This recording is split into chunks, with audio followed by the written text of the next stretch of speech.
Hey, what's going on, guys? So it's John here with Just Thoughts. I want to go ahead and say thank you for giving me the opportunity to be able to give information and content that I think is relative to the time that we're currently living in. If you ever have any questions, comments, or concerns, as usual, do not hesitate to be able to like, comment, subscribe. I want to be able to engage with you and create a dialogue so I have an understanding of the information that you find important as a viewer and I can bring that to the channel.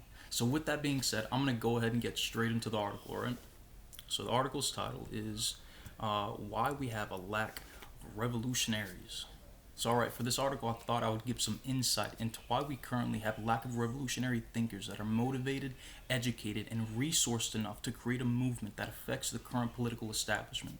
So, our society hasn't seen a true revolutionary in decades. The closest example I've been able to see in spirit and in passion represented in a political party would have to be the Sanders, Yang, and Trump campaigns. I believe these three parties have individually opened a different vacuum of our country that hasn't had a voice due to how the structure of our political system functions for those of wealth status versus those who aren't born under those lucky circumstances. Oftentimes, what happens to a society that lacks an understanding of the transition of powers to the next generation that JFK understood well was that a society needs to be healthy and vibrant is most often due to things like greed and fear. What I hope to do is explain some of the fundamental reasonings as I see it as to why and how this is happening to a society that seems to have the highest amount of revolutionary tools due to the democratization of information and technology.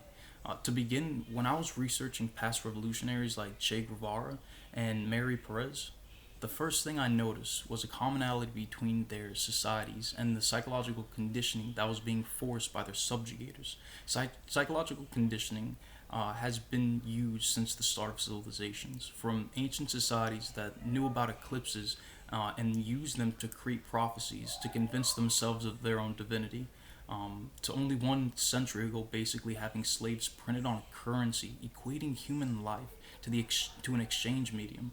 The modern day format that operates today in a more modern format that works more on a biological level, such as social media conglomerates basically exploiting the dopaminergic system or the 24-hour news cycle that distracts us and limits our attention to important information. With a new breaking story every hour, with more information about that can be explained in a previous article titled The Exploitation via Evolutionary Biology.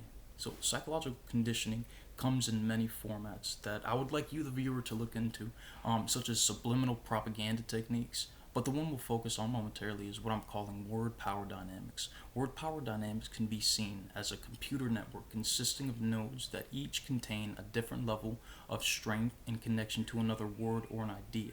For example, when I say the word coup, the what I hope the primary thing you think about is some form of military or financial or political revolution that happens when a society no longer accepts the current enslavement, whether it be financial or political or ideological.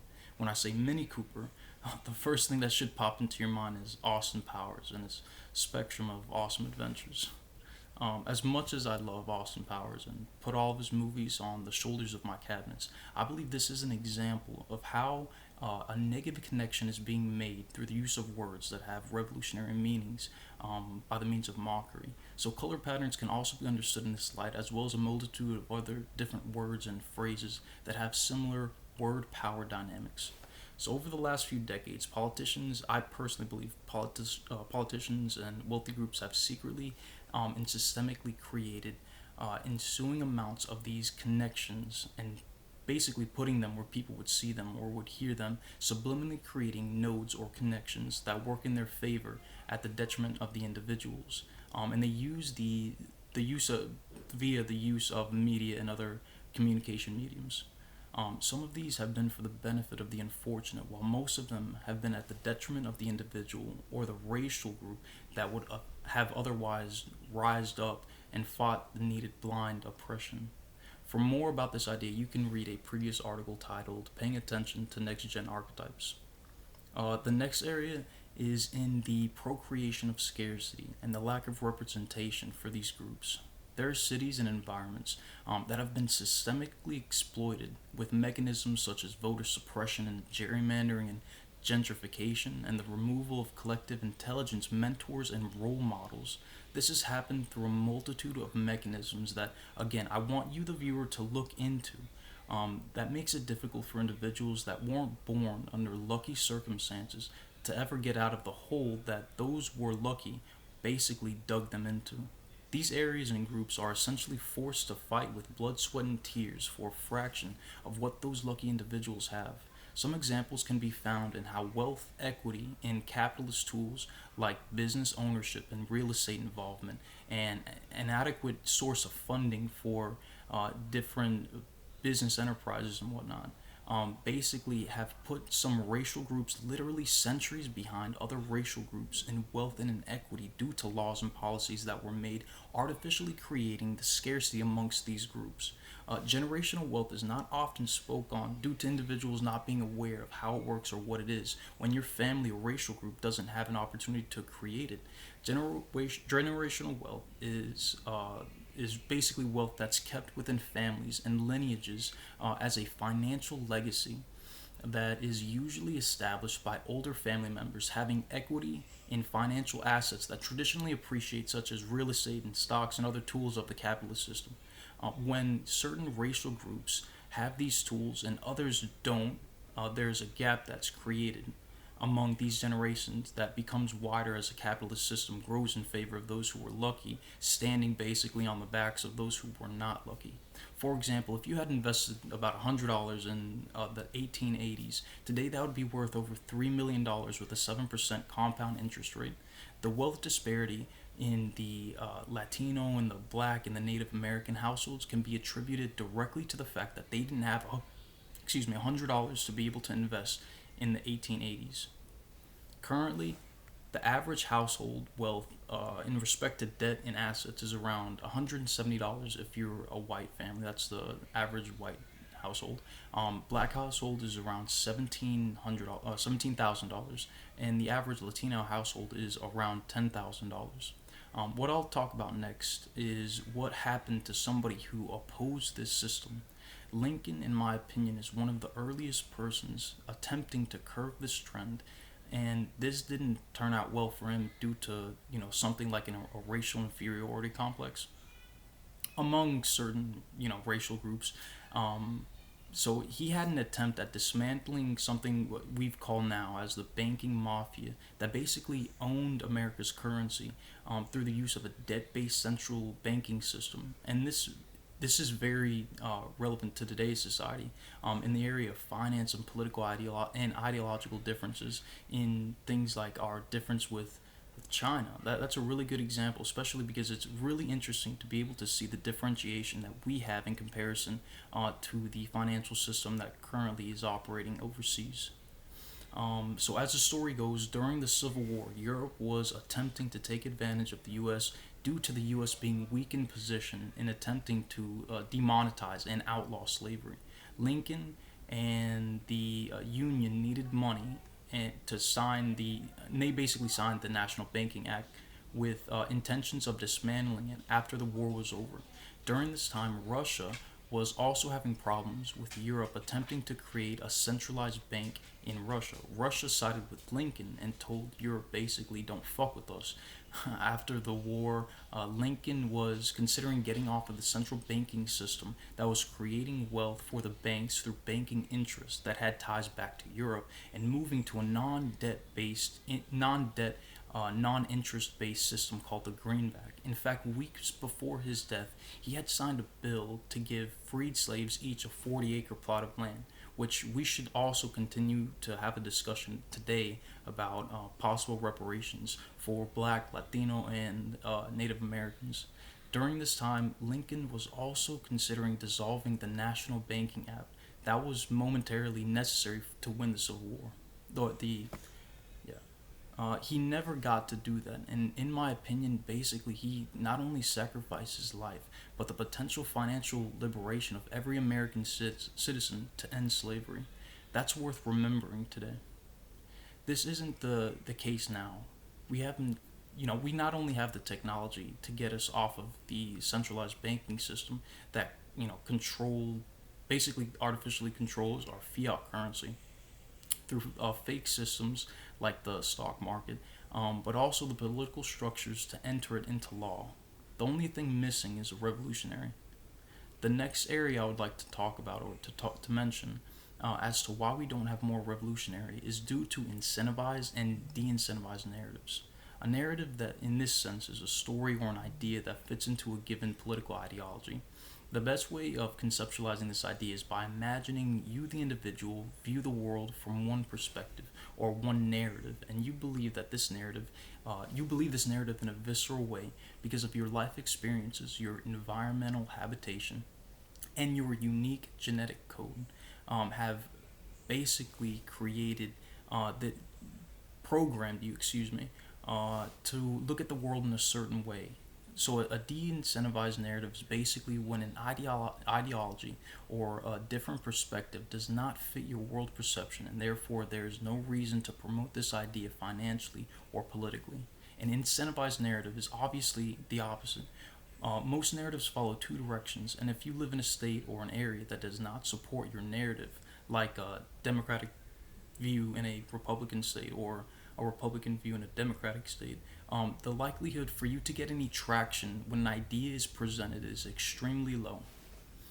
Now, what happens is that due to how power structures are currently being concentrated among those that already have power because of things like the good boy system, a compounding effect is happening and basically creating echo chambers. And if you're not in this echo chamber, what happens is that you're not only underfunded, but you're also often seen as something like the enemy.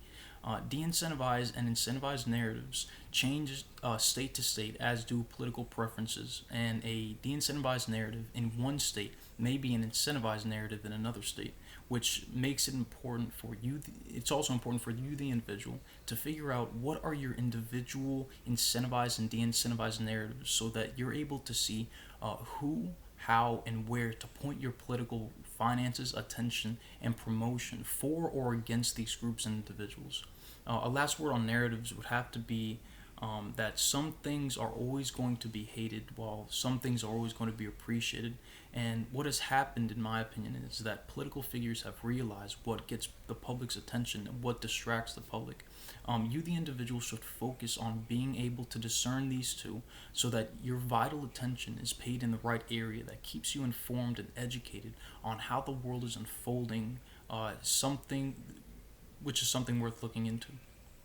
Another really interesting portion that I want you to check out is something called the Blue Church and the rise of the Red Religion, and its effect on the sense making of the world, with the Blue Church being the technical name for old news outlets and structures, and the insurgence of the Red Religion with the new creation of technologies and information mediums such as Twitter and YouTube, that has basically democratized freedom of speech and press, basically away from the old Blue Church structure, and gave it back to the people.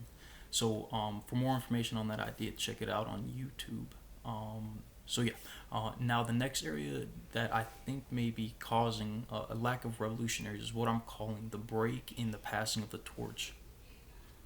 In civilizations, we have created an internal dialogue of knowledge that was inherited through story and mythology, in the same way that we can understand the passing of a metaphoric torch for civilization and knowledge from the previous holders.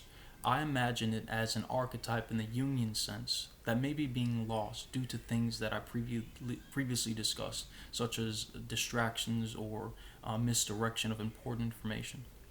In the same way that mentors teach the next generation of youth, it's our duty to find individuals that have potential and do everything in our power to bring that potential to reality for the health of society, whether it be through financial, political, or ideological means.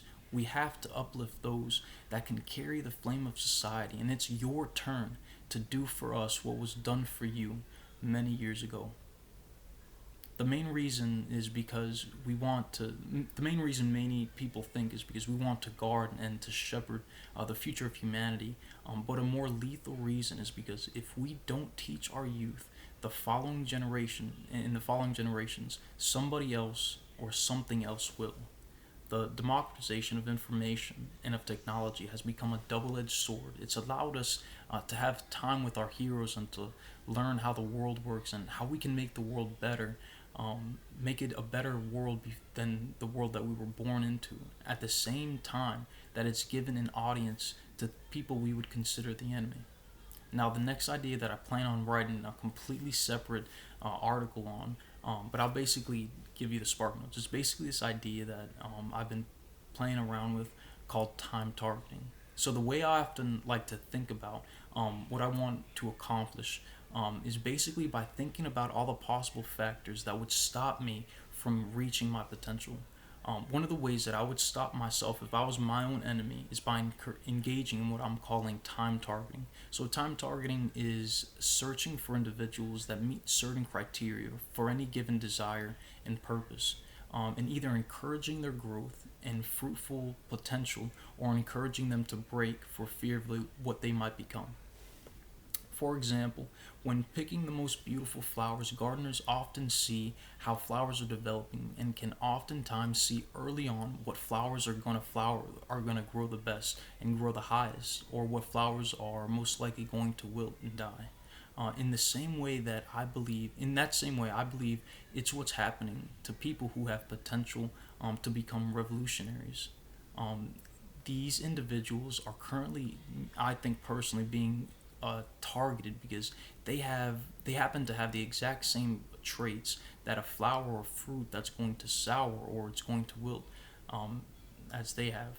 The problem with revolutionaries is that the character traits it takes don't come from soil or plenty of nutrients. Revolutionaries are born through anger at how the sun never shined their way. Revolutionaries are born through fighting deep in the roots for the little bit of water the gardener had left. Revolutionaries are born through being fed up with systems and people allowing the world to get away with subjugation and unfair treatment based on luck and birth. Revolutionaries are born by seeing how people basically die in hospitals because politicians haven't decided if profiting off people's health is morally or ethically right. Revolutionaries are born when they see that they can't go to a good college because it's not because they're not intelligent enough, but because they lack the resources to do so. Revolutionaries are born because they're tired of people saying that things are okay while their kids go to sleep hungry and they know that billionaires can't decide what to eat.